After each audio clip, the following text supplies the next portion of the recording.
والصلاة والسلام على سيد الأنبياء والمرسلين وعلى آله وأصحابه ومن تبعهم ودعا بدعوتهم إلى يوم الدين. أما بعد،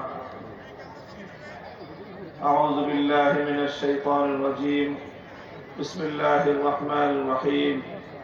وأما بنعمة ربك فحدث. صدق الله العظيم. محترم حضرات উলামায়ে কেরাম,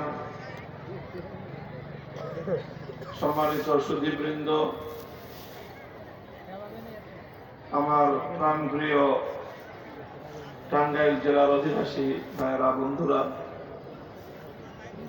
আজকে আমাদের এই মাহফিল, এই সম্মেলন অত্যন্ত গুরুত্বপূর্ণ একটা বিষয়কে কেন্দ্র করে। সেটা হলো আমাদের এই মাদ্রাসার শিক্ষার্থী যারা এবছর শিক্ষা জীবন সমাপ্ত করতে যাচ্ছে। আমাদের কওমি মাদ্রাসা শিক্ষা সিলেবাস অনুযায়ী তারা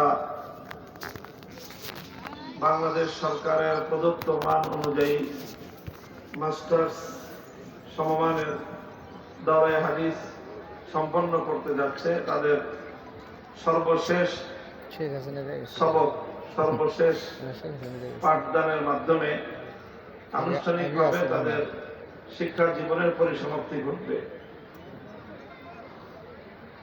তো সেই হিসাবে সহিহুল বুখারী এবছর শিক্ষার্থীরা 9টি হাদিসের কিতাব অধ্যয়ন করেছে।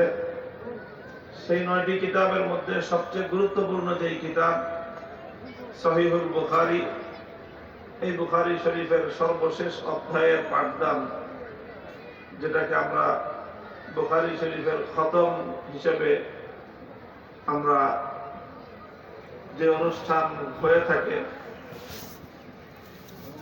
সেই হিসাবে আজকের এই আয়োজন। কিন্তু এই আয়োজনে মূল উপলক্ষ যারা মাদ্রাসার শিক্ষার্থী, মাদ্রাসার দাওরায়ে হাদিস ক্লাসের যে সকল ছাত্ররা রয়েছে, তারাই হলো মূলত এই আলোচনার মুখ্য উদ্দেশ্য। কিন্তু এখানে এত বড় মজমা জমায়েত হয়েছেন আপনারা,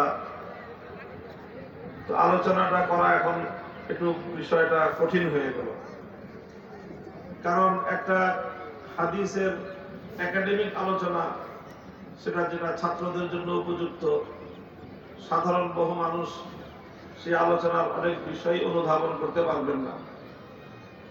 আবার সাধারণ মানুষের উপযোগী করে আলোচনা করলে এটা ছাত্রদের যে শিক্ষার যে মান, সেই মানে সেই কথাগুলি এখানে আলোচনা করা যাবে না। তো আমি খুব সংক্ষিপ্ত আকারে আপনাদের সম্মুখে অল্প কিছু কথা ব্যক্ত করব, আলোচনা করব, যেন ছাত্রদেরও তাদের যে শিক্ষার যে বিষয়, সেই বিষয়টাও তাদের সম্মুখে উপস্থাপিত হয়। আর এর মধ্য দিয়ে যে মূল বার্তা এবং যে মূল মেসেজ,